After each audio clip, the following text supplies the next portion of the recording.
Welcome, everybody, to the Dirty Possum Podcast. Everybody doing all right tonight? Yeah, good. We continue with oppressive heat in Lubbock, Texas. You gentlemen were just out in it. How was it? Oh, it makes me want to quit smoking, but then again, I'm like... You know what's funny is that's exactly what caused me to quit. I didn't care about the money. I didn't care about my health. Didn't care about any of that. I got tired of like going out into the cold and crap like that. And I was just like, this week has been brutal for smoking and the heat. All right, well, let's get to our panel. The man you hear talking right now is performance artist Dave Lonngren, once again in his Renaissance Fair getup right there. Hey, it's a hippie shirt, man. All right, then. It's also a lute playing shirt. Yeah. It's big amongst lute players. Yeah. From Laugh Hub City, we have... Fuck you again. We have Caleb Davis. How are you doing? What's going on with you, man? Everything good? Yeah, everything's pretty good. Everything in the comedy world, and you're doing comedy, you're doing the job, and you're following some baseball because your brother's killing it, right? Yep. Had a good game, so. All right, fantastic. Okay, are we going to comment on his backwards hat? No, because it looks normal. The status quo. The last guest we had has a fucking backwards hat. What? But you got to jump on the loot shirt wearing motherfucker. Dave, if I wore that dumbass shirt up here, he would have given me shit too. Fuck you Whenever guys. you put on headphones, you wear your hat backwards, Dave. Otherwise, your hat will be over your Rady's nose. His hat is still on backwards. He hasn't turned it around. He looks like one of them Under Armour date rapists. Jesus. All right, well, speaking of date Jesus ain't rapists, gonna help you, buddy. Jesus does not exist in this fucking building. This building is a fucking anti-Jesus temple. Man, that's rough. It's connected to a hospice. Dave, we have a lot of people here who believe a lot of things, and they're not allowed around me.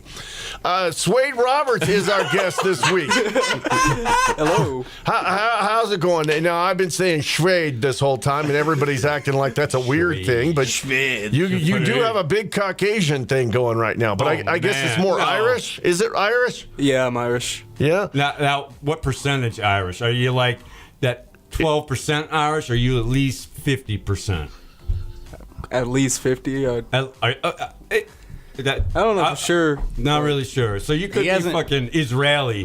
He hasn't sent a dump yet to one of those testing deals. Yeah. What really am I? How Irish am I? I'm going to send my DNA in, so then when the machines take over, they can find my DNA. You know, you send your DNA into those things, man. That's cataloged, and if you go commit DNA crimes, they're going to find you, man. So don't do that. I advise anybody out there. Big Brother is watching. Ancestry.com is Big Brother. It's the CIA. It's a conspiracy. I know it sounds crazy, but they got your DNA on record. They know where you're at. And if you do DNA crimes... Dave, you were in a database long ago. You don't have to worry about that. There's a crime within like two miles of Dave's current residence. Like, fucking Dave. Yeah, no shit. Number one. We don't need DNA. Usual suspect, Dave Lonngren. My joke about Dave was Dave looks like a guy that drives an ice cream truck that you let go on by. It's like, no, kids, we're waiting for the next one. Yeah. We don't want this guy to memorize your face or what your little shoes look like. Swayde Roberts. Okay, interesting name. There's got to be a story there. What's going on with that? My parents, they met a drifter. Yeah? Liked his name, so they named me after him. That's not a joke. That's a true story, That's right? a true story. Yeah, you're named after a drifter. Yes, sir. You're an Irish man named after a drifter. Wow. Okay, that's funny. That's not... Okay, now, what is interesting, I got to assume that since you guys are comedians, I have to make the assumption that nothing's off limits. Okay? All right? So let's be cool about that. And if for some reason you want something cut out of this program, you'll have to sue me. Don't be a pussy. Everything's in this program, you bunch of... Two laugh-offs ago... All right. Swayde shows up, and I go, what the hell happens to you? And he goes, well, my sister tried to stab me in the neck. And I said, I got to get this guy on the show. I remember I got to get this guy on the show. No, he's more than 50% Irish. Only crazy Irish sisters do that shit. It was, we don't want to get way deep into your personal life or anything like that, because there is a level where you don't want to go deep, but you acted like that wasn't a big deal. That I just nearly got stabbed, and then for it to be a familiar relative is something else. Well, my sister is what we call batshit crazy. Yeah. So it was just like Christmas. Yeah. Same shit, different time of year. And you have regular stabbings, is what you have. Yeah. Yeah, and that's kind of your whole world. Yeah. All right. I could just see them be like totally calm, like she's got the knife again. Let's go to our jujitsu. Well, you know, I mean, I don't know why. Take the knife away from- every family. Use our training. I don't give a shit who it is. In my family, I was the batshit crazy guy. I still am in a way. Yes. But every family, right wing conservative people have batshit crazy people in the family. Right. They just keep it hidden. Oh no, it's everybody. It's everybody. My and brother it's once chased me with an axe when we were kids, with a real axe, and and you kind of wonder. You look back at those things and you go, what if he would have caught me? What if he would have really swung it? I mean, he was a little brother. He didn't have the sense probably to know that you'll split a man and kill him by hitting him with a full axe. I want to ask you. What did you do to provoke him to chase you with a fucking axe? Because I've been hanging around you at least 4 years, and there's been several times I've been thinking about going to Home Depot, not just getting an axe, getting one of them fucking wood mallet wedger things, and just swinging it inside of your fucking. Well, I mean, you wouldn't be the first. You wouldn't be the first or the last. But no. Answer the question. You're Mr. Question. I don't remember what I mean. I just remember running away from him in our backyard and shutting the garage door, like the regular door on the other side of the garage behind me, and him hitting it full on Jack Nicholson style with the axe. Yeah, I don't know. I remember that. This is if you're a little kid and you got a little brother listening right now, which I hope to God you're not. But don't fuck with your little brother, because your little brother's going to get fucking axe wielding crazy, and then you're going to be like, Mom, you chased me with an axe. And it's like, fuck you. You brought it into yourself. Take responsibility for your life, little boy. That's pretty much what we get. Caleb, you got a brother who actually swings a baseball bat. He ever swing it at you? Yeah, not at Christmas time. No. Well, yeah. Well, he was little. You guys had to rumble. Oh yeah. Yeah. Well, I mean, our age gap's a little different. My older brother, we're like 4 years apart. Yeah. So I was probably the bat swinger. Right. It's like I'm usually really, really calm and collected, but it's like once I get mad, it's like I don't remember what I did. Well, you get the maddest at the people you know. Yeah. Yeah. Right. Yeah. Well, Swayde, you look like somebody who might enjoy meth. But you're obviously, Oh my God, I never thought of that, but yeah, shit. Man, I thought I saw him walking around the Applewood trailer park. No. I mean, there's a certain socioeconomic level in this country, not just Lubbock and not just in this area or anything like that, where that is very prevalent. How have you managed to stay somewhat clean? I don't. You just don't? Nah, I do meth all the time, man. Oh, okay. Look who suckered the sucker. All right, then. Fish did right there. You did good. Oh, I'm glad you brought him on this. I'm glad your sister stabbed you to pass the audition to get on this show. Well, how do you, and I do feel a little bit like this is a little bit like Joe Dirt, where, I'm Dennis Miller Light and you're Joe Dirt Light.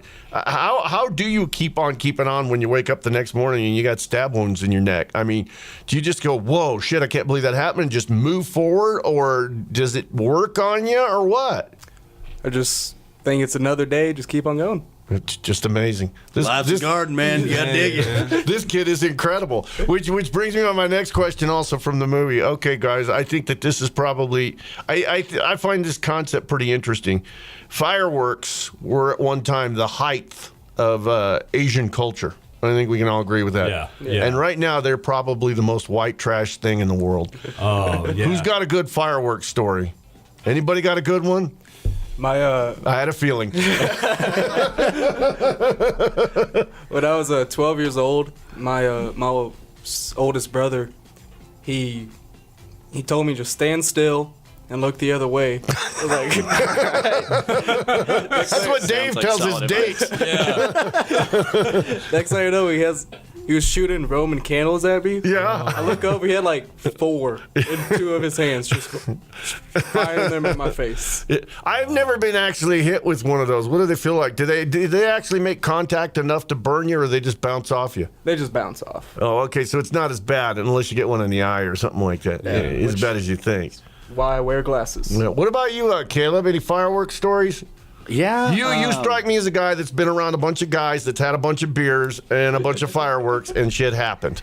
Yeah, we got like entirely way too many artillery shells one year, and we didn't really care about using the tube. Ooh, that is that bad. reminded me of a story. And so That's bad. Yeah. we would seriously just drive around our neighborhood and light it and just grenade artillery shells like. And they at- take either off. at They don't houses just or- sit there. Yeah. Yeah. Oh. It was back when Lubbock had plenty of rain to sell them. Right. But no, yeah, we taped them to people's doors and lit them. But yeah, we never really. You know, that's what I was saying, and we're going to get to Dave's story here in a minute. Isn't it amazing that the entire world hasn't burned down the way we behave with fireworks? Yeah. You know? I mean, seriously. What about what were you saying, Okay, Dave? and this is like, post me being a dad. Yeah.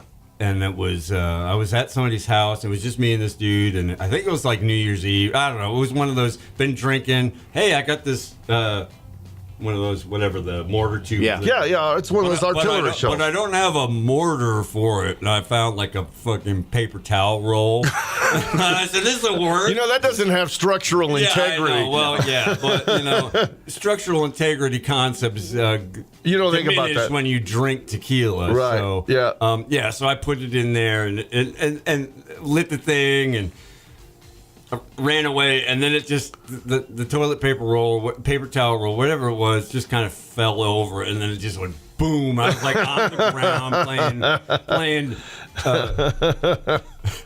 I can't even think. The guy that the old army. He was an actor, got chopped up in the Twilight Zone movie. Vic Morrow. I was playing Vic Morrow, yeah. diving on the ground. I was being my inner Vic Morrow diving on the ground when the mortar went off, and it was fucked up, but it was funny. I mean, hey, I'm alive still, and it's a story. You know, I didn't even think about this when I put that question on there, but I'll tell you guys the true story of something that happened here in Lubbock.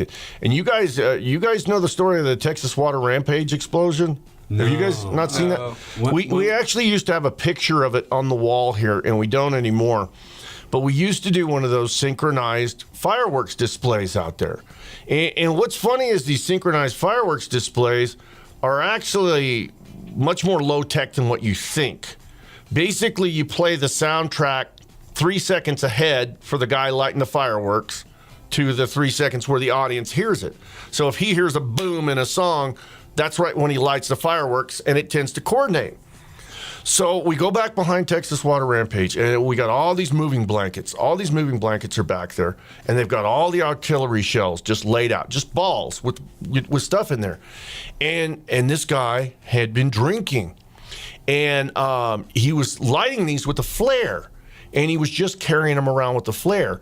And what happened next is debatable. Some say that one just barely came out of a mortar and went into those blankets full, and then other people say that the drunk guy actually spilled some of that molten flare shit. But I was back there because I was getting the timing going, and I see that go into the blanket, right? And I see all of these fuses start to go off, and I run through the fence at Texas Water Rampage, and I go, "Everybody get down!" Oh my God. So what do you think everybody did? They all stood up to see what the hell was going on. And right then, $10,000 worth of fireworks. Whoosh, all at once, man. It was something like 100 artillery shells all at once. It was one of the most insane things ever because...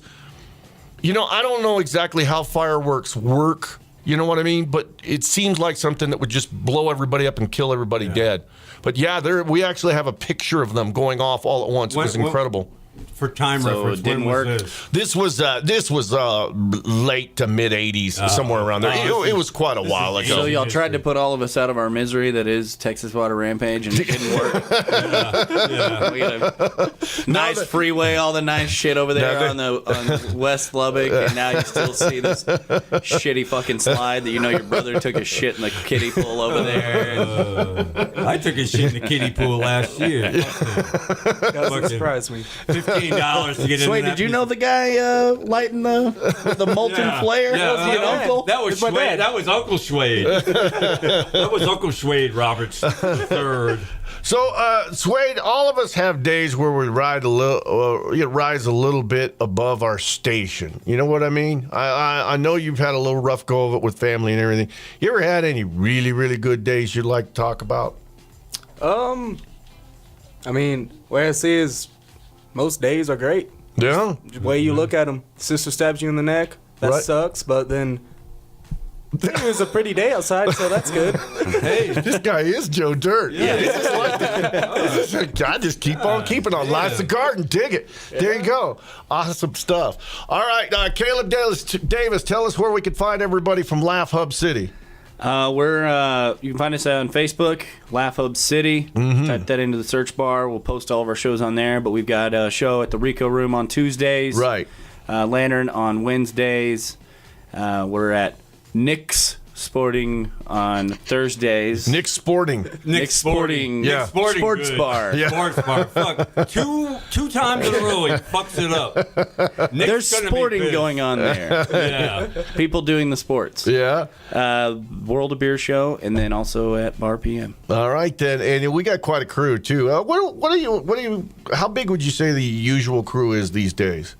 I know you have people in and out. I would say, any given night we could get up to 20, but I'd say like kind of regular, we're rolling between like 8 and 12. Yeah, bunch of good guys too, right? And most Yeah, of them are most linked of up to them. that page and everything. Hey, what would you recommend? A new guy comes into comedy. What room should he start in? Because Yeah, that is a pretty good point. Yeah, where's the starter place? Where is point A, ground zero? I mean, there's zero pressure at Rico Room. Yeah, So, I mean, I don't understand the Rico Room thing, and I've asked you to explain this before, but please explain it again. I mean, there's What is it and where is it? Okay, the Rico Room is at the Baymont Inn. Used to be the over there Lubbock on Inn. 19th, over Yeah. by the Yeah, hospital. Right. And it's upstairs, and it's just a little dive bar up yeah, there. it's an old school And- motel bar that motels don't even have bars anymore. Right, and they just let you do your thing. Yeah. Yeah. And it's just good dude up there, relaxing. John's bartender, and there's typically all the audience is just fellow comedians. So if you feel like you want to work on something, you can you can just kind of work it out up there and hash it out. We're not gonna put tell jokes and you better have a punchline, damn it. No, but I mean, I was at I went to the open mic last night, and I'm going to say there was some guys that room was just too big for. Oh yeah, I know? could tell. Well, there's always I going to know be that's that. gonna happen, but that's also a night by night thing too. Yeah. And Yeah. we've discussed that on the show. You can do the same material 1,000 times and get 1,000 different reactions True. too. So you got to think about I that. never have. Yeah. I've always gotten just shit reactions. Yeah. Well, it's always been the same material. Yeah. There you go. God damn. No, but yeah, I mean, I think you could start there, or even Lanterns. I think it's a good Yeah. starting point. But Yeah. If I'm going to throw my 2 cents in, I would start, and I did start small rooms and work yourself up, because I did Rico for a couple of months before I even ever went to backstage. Yeah. Because I knew that I wasn't really comfortable being at a bigger stage. I didn't mean to keep going, but Swayde, what gave you the balls to finally get up there in front of the mic? What was the tipping point where you said, I'm going to do this? I was going through a bad breakup. Yeah. And I was hanging out with a buddy of mine, Peyton, a fellow comedian, and he Yeah. was like, "You're not gonna be sad. You're gonna get up there and be sad in front of people, and they'll laugh at you." Yeah, hey, welcome to comedy, bro. That's pretty much how I got into it. All right. Laugh Hub City, everybody. You guys, thank you so much for coming in, man. Y'all have a good night. Appreciate it. Thank you. Take See ya. care.